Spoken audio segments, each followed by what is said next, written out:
Welcome, everybody, to another episode of Kaffee and Kuchen with Internationals. I'm one of the co-hosts, Anne Lasse, and today I am sitting here with Sarona Volta. I'm just going to read a little description about her so you get an introduction as to who she is, and then I'm going to pass to her as well to share a little bit about herself. So Sarona is a communication strategist, leadership advisor, and full-time mum who has lived and worked across Europe and Africa. With a background in law and a love for meaningful conversation, she helps leaders communicate with clarity and confidence, especially when things get complex. She's also the founder of Hype Woman, a global community and podcast that celebrates women who are making bold moves. As the host of the Hype Woman podcast, Sarona brings together voices from around the world to talk about identity, leadership, and what it really means to belong. I'm excited for this conversation because I feel like all of those topics are also my passion points. So I'm excited to dive in. Welcome, Sarona. Thank you, Anna. And yeah, it's an absolute pleasure to finally be chatting to you. And yes, I do agree. There's so many overlaps. So let's see where this goes. Yeah, awesome. I thought we can start at the beginning, right? Because this podcast is about Germany and the experience of coming to Germany and then finding one's way, finding a home, finding a sense of belonging. And I think the growth that goes through that, like that happens as a part of that process. And so I think it's helpful to start at the beginning, like, and to understand how you arrived here, what brought you here, if you're happy to share. Yeah, of course. I moved here because some 12 years ago, I was in a bar and three guys walked into the bar and two were German and one was British and one just happened to be my future husband. I didn't know it at the time, but I was very starry-eyed for, I think, an adventure. And we were both students at the time. And he was in South Africa for 3 months on a medical internship. And I had a magazine. So that's how come I was like in this bar alone with like 7 people. And yeah, we ended up dating and then doing long distance, like most people who move countries for their spouses. And then within a year, yeah, we did the long distance for about a year. And then he moved to South Africa for a year so that I could finish my studies. And we got married. And it was time to move to Germany because he couldn't work in South Africa. And it was really, I was very excited, I think, in the beginning. I make this joke that he's not the first German that I knew because when I had a magazine publication, the first person or model on our cover was actually half German, half South African. And and I had a friend in South Africa who was German. And so I feel like looking back, if I connected the dots, there was always something like pointing me in this direction. And so, yeah, I was really excited, to move. But I was also very naive because I did not, do the homework of like, hey, how am I going to work here? Like, can I use my law degree here? And so there were a lot of boxes that I did not check. I was just like, well, we'll figure it out. And so here we are, 12 years later, 10 years later, still figuring it out. Yeah, wow. Yeah. I think I share that same history, right? Coming here for my spouse too, and having met in another place around the world, and that sense of naivety. I mean, you don't know what you don't know, right? And you can't imagine what something's going to be like if you haven't tried it.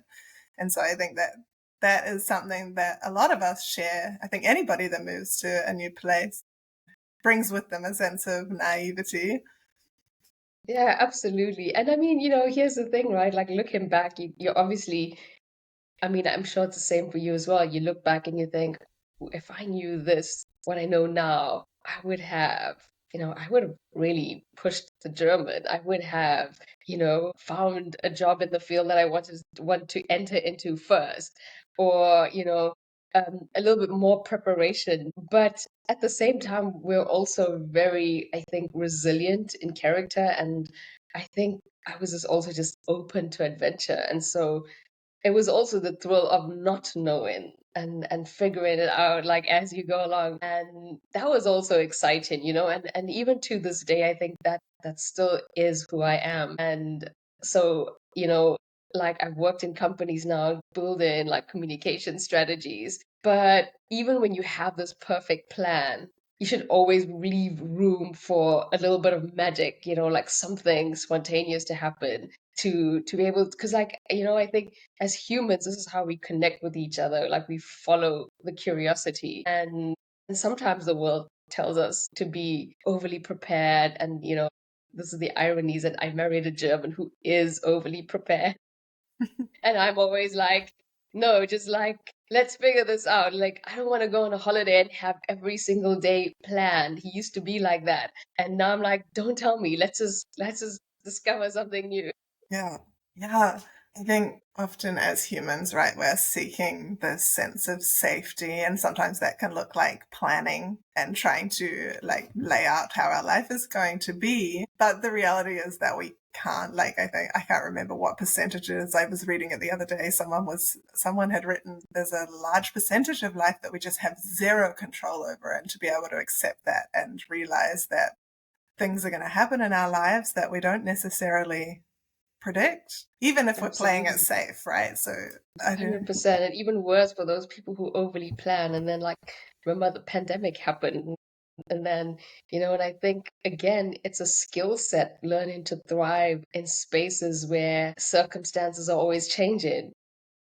Mm, That alone is something you learn to develop over time, over experiences. yeah, I agree. I think it is a skill set, and you mentioned some of the things already, that the way that you think about this, because I love the way that you approach this. Like, you were thinking about adventure, you kind of just dove into it and let's see what happens. And of course, challenges come, and then you find your way to navigate them. I think you used curiosity was a word that you used. What else do you think helped you in that journey, that adaptation? Um, Definitely not my lack of German skills, but I would say, just being open and being curious, but also, I want to say like I come from a faithful background, and that kind of like um guides me intuitively on a daily basis. So a lot of it is also learning how to build a community, because coming from South Africa, we are very community focused culture. And that's also actually because our government's not that great. So we rely on each other, we find a way. And I almost like have this joke with my husband, like, where he panics over things that are, in my opinion, really small and insignificant. And I was like, well, I grew up in South Africa, for a lot of people there, like having no water or electricity for a few hours or every random day has become the norm. But you get through it, or you find a different way. You light a candle and you start talking to your family members instead of being on the phone. So you find a way. And I think being here, I had to like look at my surroundings, and I said to myself, okay, there are many things that I have no control over. There are many things I cannot influence or change. But what are the things that I can? And I knew, I think it was during 2020, just before, at the onset of the pandemic, like I was working in an agency, a German agency, again, doing communications. And I was really frustrated, like really, you know, uh, angry, because I found that women in the workplace were just, like the mindset was just so different. Like I found that there was just not enough access to opportunities for women. And it, as a mom, like as a new mom, it really like gnawed at me. And I also felt with myself like I couldn't like make much of a difference. And so I remember going back home, and this idea of a podcast kept coming in my head, but I was like, I hate the sound of my voice. I don't even know how to record a podcast. Like the technical stuff is so, it just sounded like a mountain to climb. And I remember it was the day that I was leaving South Africa, coming back to Germany. I was sitting at a coffee shop with a friend, and a guy walked out of the gym. Like the gym was right next door to the coffee shop. And I knew this guy, and he was currently like the morning show producer on a radio show. And I was like, hey, James, I have a question. How do you record, and how do you edit and blah, blah, blah. And he's like, Sarona, if you can't do it, you can hire someone to do it for you on, like I think it was Upwork or Fiverr. And I was like, oh, okay, let's do that then. And so I remember also having a friend, and this is another thing, you really should have friends who challenge you, who said to me, like, let's just record something. It doesn't have to be perfect. Just let's just do it. And so we did, and we did it at a seaside restaurant because I thought the ambiance would be great, but the acoustics was not. So it was a huge flop. We didn't use it, but it was just fun to try. And so I came back, and on the plane, funny story, they were showing this documentary. I can't remember the name right now, but it was by, I think it was a Swedish lady who had tried for years to win. She had won, I think it was not skiing but snowboarding at the Winter Olympics. And she found out that women were given like unequal prize money compared to men. And they had to pay for their trips, they had to like finance their whole way through to the competition. And she was just burnt out. So she goes to Iceland with another friend, and they make this documentary about women who like really fighting against the odds for equality. And of course, the Icelandic women are one of those women who have this history. So they go into the history of Icelandic women as well. Well, and this whole documentary had this most cinematic, like, videography. And I was like, wow, I hate the cold places, but now this makes it look so attractive. And I love the storytelling. I just love the storytelling. So I was like, okay, gonna find out who this lady is and interview her. And so that was the first episode that I recorded. And, it wasn't a perfect recording. It was just, I think, lockdown just started. So she was somewhere in the mountains in Sweden, or Switzerland. And then for me, this started to become therapy, talking to people with these very similar experiences and how they navigated it. And of course, like, I want to interview women who are way better than me. That's the trick, right? And so you get this input, and over time you realize, like, oh my gosh, like, we're being connected just by stories. Mm. And I think that was like, a huge turning point for me. And at the time I was also struggling with an autoimmune disease, and I had to, like, get very introspective and like ask myself, okay, why is this happening? And I just realized that I needed to express myself, because also moving to Germany, I found that I was not expressing myself in the ways that I was used to back home. I, very creative. I used to write a lot, and that kind of all just, also being a new mom in a foreign country, trying to fit in with my husband's German family. And, all of it carries, I think a hidden toll, a weight that you don't realize until you become very conscious of it. And so there was a lot of introspection, obviously, and I realized, like, I just had to start expressing myself on my own terms. And so the podcast kind of became that space for me. And of course, yes, like, like at work, you're creating content, but you're creating it, according to the guidelines, the brand guidelines of a company. So you're also very limited there in your expression. So yeah, it was small things, but in the end, it was also quite a big thing. Yeah. Oh my gosh, there was so much in there, like so many little gems. I don't know which one to hone in on. But I think like maybe the overarching theme that I take away from everything you just shared there was like this sense of taking ownership of your situation and pulling others into that journey to help you to learn the direction you want to go and to process the experiences that you're having. And I think that sense of like empowerment, that actually I can control the parts that I choose to control, and what are those parts and how do I want to go about it. It sounds like it was intentional, and also like it gave you like a platform to get to where you are now. Yeah. And, coming back to what you said something about drawing other people in. And this is also a learning experience for me, is I find that in Germany, everything is all, very find the right word. There's a tendency of people trying to do things on their own, like I see this with my husband, and, I, I come from a background where if you're lost, just ask for directions, and he's gonna try to figure it all out, like on Google, on whatever technology he has. I'm like, yeah, that's great, but sometimes it's really not the worst thing. Just ask someone. And I realized as well, like, I needed to find or build community. I mean, of course, like, in the absence of community, you start to build one.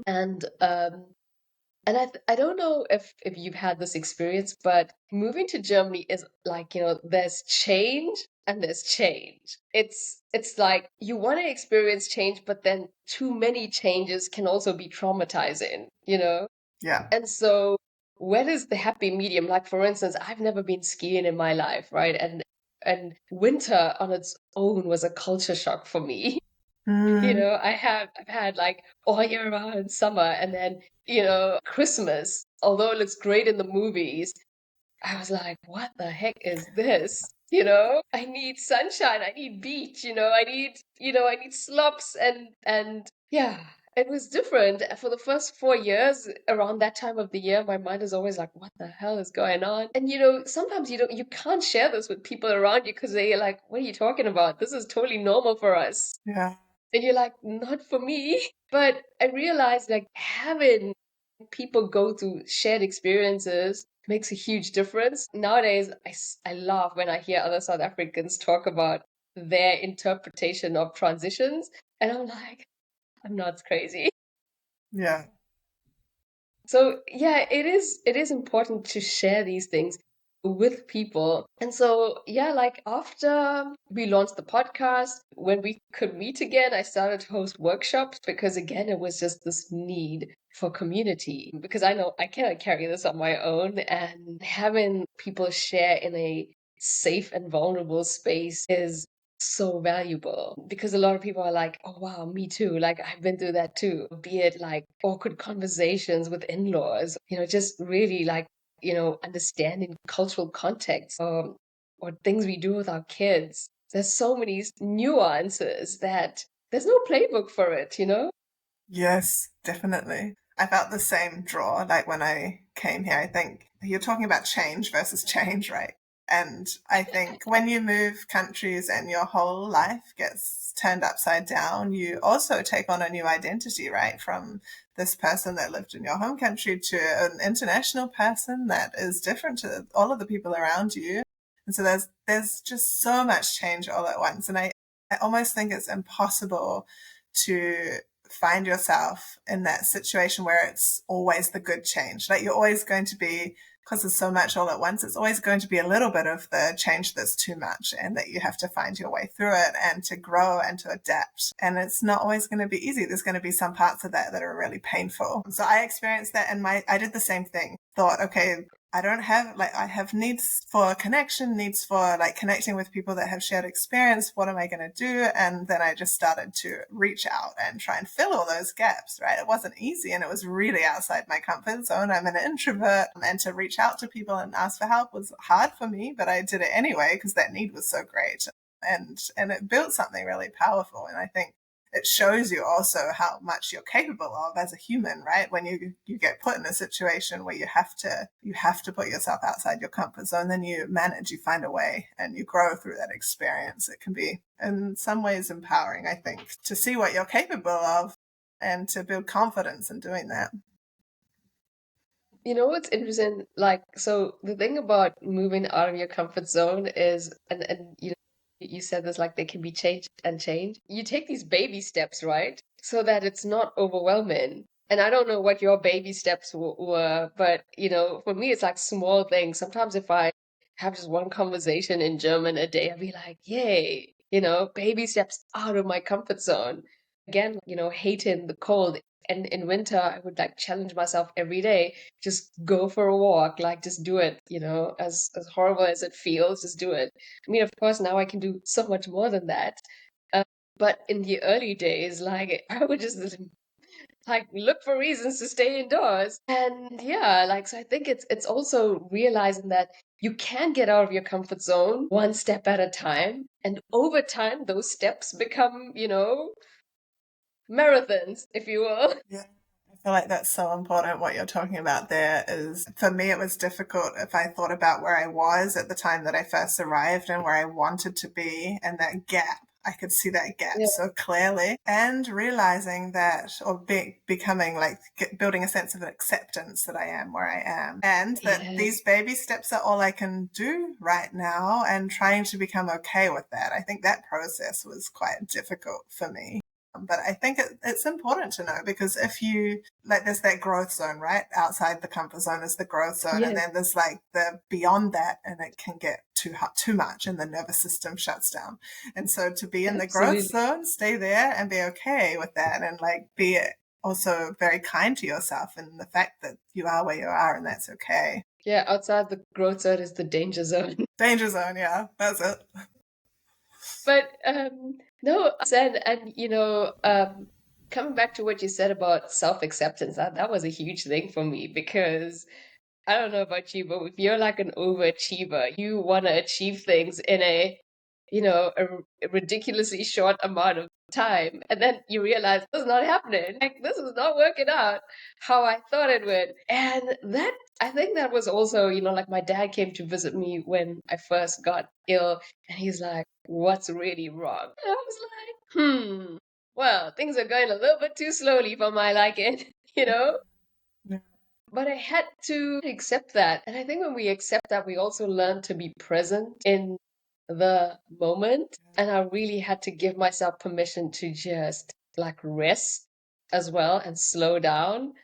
Um, and it is sort of like in those like still slow summers even. Like summers for us are very slow. Like I don't put a lot of to-do lists. I don't put a lot of pressure to travel anywhere. I really just enjoy the sun in my garden and just enjoy small things. But it's like it's so painfully slow sometimes. I'm like, oh, this is hard. But again, it's like our nervous system has to regulate and just get used to it. And then when you do, I think it's like almost like a reset or reawakening that happens after that.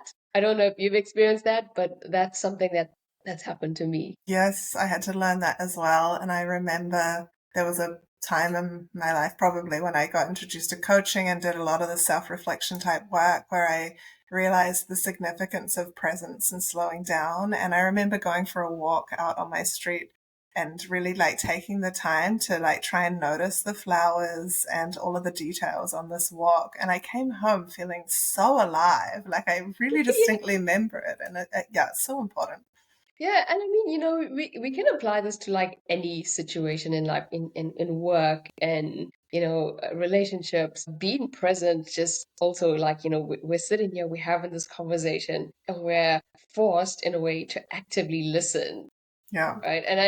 And I know this because, on my podcast as well, if I just stick to my list of questions, I sometimes just miss, the magic in the moment of really listening to what the other person is saying. And it's like, oh, wait, hold on. Let me follow the curiosity there. Mm. So, it's like that as well. I think that's missing in the world today is just this active listening and just being present. Yeah, definitely. I think it's helpful for oneself to like to practice that and to not be like stuck in the future or in the past, but also for the people that you're with, right? Because you feel so seen by others when they're really listening, right? And asking the questions. And I think it's such a gift you can offer somebody. No, 100%. Well, I want to say it depends who you're speaking to. If it's Maybe, my yeah. daughters, yes. If it's my husband, he's like, yeah, just make it short and give it to me. Yeah, okay, interesting. So there maybe there's also cultural differences as well at play there. Yeah. That's true. You have to respond to the audience that you're with, but I fell in love with coaching because of active listening, because of the way that Yeah. yeah, absolutely. I love it. So what is your top tips on how to be an active listener? Presence, I think, what we just spoke about, to really like tune into curiosity, to like leave myself out of the conversation and to like really be present with the person that I'm with. Yeah. Yeah, I think it's something our leaders of the world could also apply. Yeah, definitely. I felt my curiosity going to, because you mentioned that you're writing a book at the moment about dropping like the I think, what were the words, the good girl, like being and feeling like you need to be a good girl or do things in the right way. Do you Yeah. want to talk to that a little bit? Because I feel like we were starting to go into that with the topic we were talking about last time. I find it interesting because I've been on this journey a little bit Well, as well. there we go, right? And Yeah. this is the thing also that comes with moving countries. And I've actually started interviewing a lot of girls who have like similar stories as mine. I found myself Okay, firstly, when I was in South Africa, I think I grew up in a very conservative Indian community where, growing up, we're told very subtly, like, why don't you pass me that? Be a good girl and pass me the salt or something. Like it's just very subtly attached to words. Doesn't hit home very hard, but that becomes like the inner voice in a way. And then I found that, moving to Germany, culture is very different. I call it a low context culture where you say what you mean and you mean what you say. There's no niceties in between. It's really amazing. It's not a bad thing. But coming from a high context culture like South Africa, where there's a lot of niceties, a lot of, you know, nuances, you tend to talk around things sometimes. You tend to, I would say, like people please a lot, um, because you're so afraid of disappointing people. Whereas in Germany, it's not taken, personally. A no is a no, and you can't make it. Okay, cool, no problem. Let's keep it moving. Whereas in South Africa, if you say to a close family member, "Oh, I cannot make it," da da da. Oh, what's wrong with her? Like, does she not want to be part of our, party or whatever? For whatever reason. This is how I grew up, right? So moving to Germany, I also struggled to say no to people when I couldn't do things or when my baby was really small and you get invited to a lot of things and some things like again like someone is sick or I'm just not feeling up for it. I would really struggle to say no. I would push myself to go go go go, and in the end I was like really irritated. I was just like super annoyed with myself, and my husband, like, he would just say to me like, you can say no, you know that, right? And I was like, no, but that's so rude. And of course, like when you become a mom, you have to say no to people. You have new priorities. Mm. Things change. You are adapting. You are going through a whole life transition here. And it's okay to say no. And I didn't realize that until, again, also had some coaching during COVID. And I remember my coach said to me, I think I was about to take a call from someone and I was busy, and she said, you can like not take the call and say no. I was like, oh no, that's so rude. And she's like, why? Are you just afraid to be a good, you just want to be a good girl? I was like, oh, where'd that come from? That's the last thing I would have seen myself as. But, you know, it made me think about it a lot. And I realized that after doing some research, I realized like this pattern, it infiltrates in so many other areas in our lives because we subconsciously, because a lot of us consciously don't realize it, but subconsciously we're always trying to please Mm. at the risk of saying yes to ourselves, right? And the self neglect, which is a word that I'm learning, also means that we say no to our dreams. We say no to the career path that we want for us. We sometimes have like, how do you say, ideas or thoughts in our head, and this is also, if you read the book, The Four Agreements, like I read that during the summer, which also like helped me realize what is going on with me. Is we tend to have these thoughts in our heads, or the belief system that we have that we think is our own, but it's obviously influences of how we grew up, something someone said in a moment of vulnerability to us, or that we tend to carry with us. And as parents, we do the same to our kids. Like our voice becomes the voice of authority in their heads. And so I started to like become very conscious of this, and I started to like, because okay, before even the podcast, I've always enjoyed writing. I've always seen myself as a closet writer, and so writing helps me process change and everything. So I just started putting together, like, I had this incident with my mom in South Africa recently where she was just really upset with me that I didn't want to join for something, and I ended up going early in the morning with my aunts for like a walk, and knowing that she was having a lunch session or a lunch brunch with the bigger, larger extended family. And I was like, no, this time I really need to put myself first and go for this morning walk because um it keeps me feeling healthy. And so yeah, and we got into this, and she said something to me that made me realize, like, to her I've changed. And I was like, yeah, but I have to change. Like, this is how we grow. and nobody moves to another country and stays the same. No. And I think this is the thing is that when we go back home, sometimes we feel like, oh my God, like I totally don't fit in there anymore. But I love it. But so much has changed with me and how I see the world. And then I moved to Germany and I also don't fit in here either. But everything is, it's unlearning, unlearning the old ways of doing things. And so the good girl contract is really just like, when we say yes to people, but we're also saying no to ourselves, but we're not realizing that we're saying no to ourselves because we're so caught up in this cycle of pleasing people, be it at work, relationships, with our friends, with our families. And you can and this is why, like I think Elizabeth Gilbert, like she said something on her book tour. She said she's never met a rested woman. Like she's always ever met, like her mother was always just like exhausted. Yeah. And I think at some point we have to break the cycle as women because it's amazing to be a mom. It's amazing to be, who we are, but we can do it in a better way, I think. Also for our kids, I have two daughters and I don't want them, feeling like they have to burn the candle on both ends just to succeed or just, to always be performing. Mm.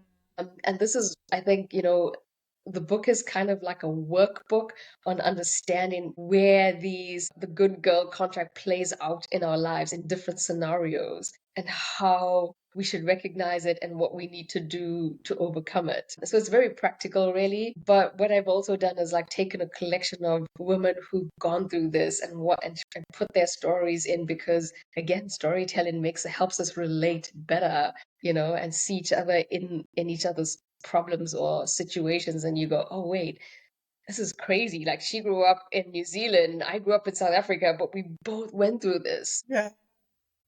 Yeah. So yeah. It's powerful. So I'm using this as sort of also like a accountability because I keep saying I'm going to do this and I have to get it finished. I'm like I think 24,000 words in, so it has to happen soon. Wow, that's amazing. I look forward to reading it. I'm excited. Cool. Yeah. My curiosity goes to, I think, yeah, I don't know how to formulate this, but I relate to what you're saying and I have experienced a lot of it myself and done a lot of that work myself.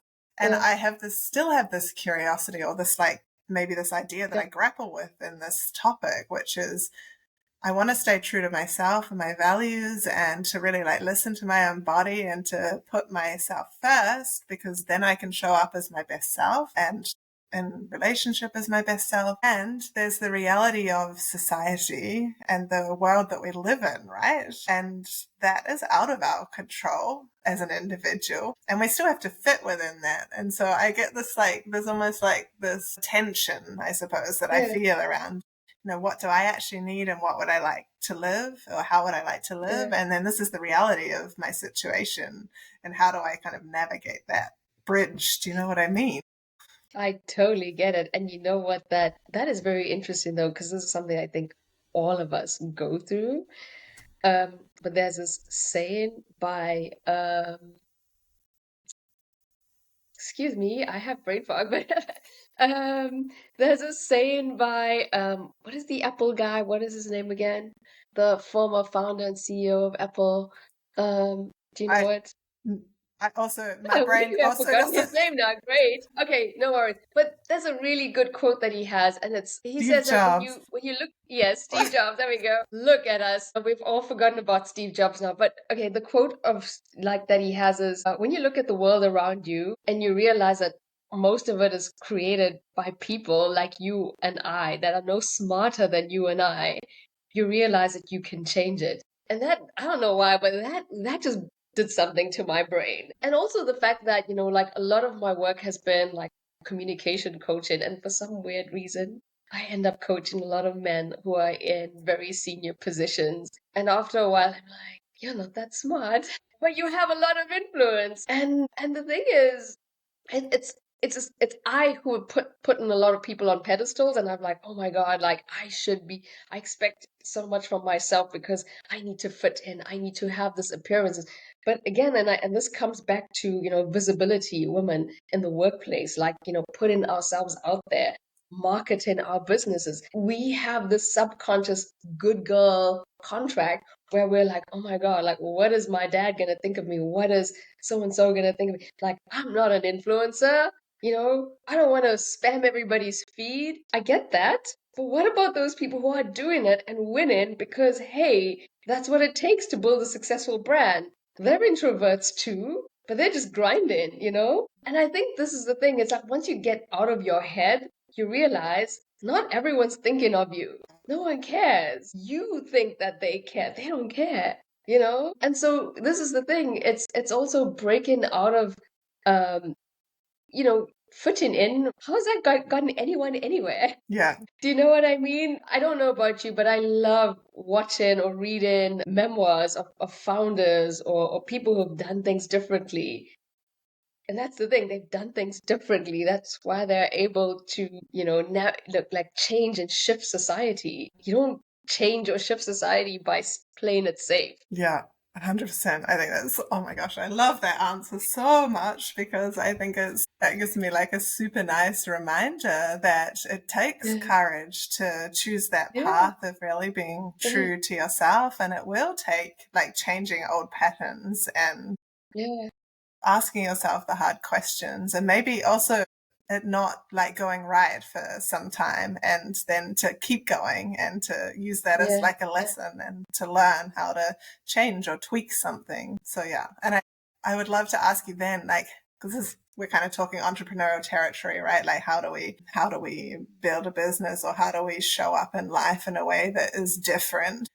What would you say to people in the context of moving to Germany? Because I feel like there's some parallels and there's some ways of thinking that can really help people in terms of making the adaptation to a new life. I guess, everybody is different. Like what moves you out of your comfort zone is very different from what moves me. I think it's also one, know yourself really well, and then understand the culture, the society around you. And then three, I would say try to ask yourself what are the pain points that this culture has? How can I address those pain points? How can I serve in that space? And I know for me what I've always and you also again active listening, one of my earliest bosses in Germany, like he always said to me, you have this crazy way of connecting people.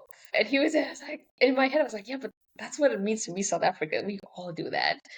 Again, like we talk down our strengths.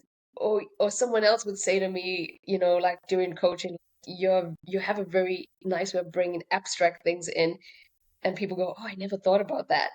And so I try to figure out, okay, getting feedback from people for what they find is unique to my skill set, and then applying that to what is needed in good old Germany, which really needs a lot of things right now. And yeah, how do you package that in a palatable way so that you're not seen as, oh, she's way too out of my comfort zone, but really people are drawn in this very like sort of enigmatic, magnetic way, because this is the thing, we all have something in us that I believe is like really specific, very purpose driven. The problem is that we tend to compare ourselves to everyone else on the internet, Yeah. right?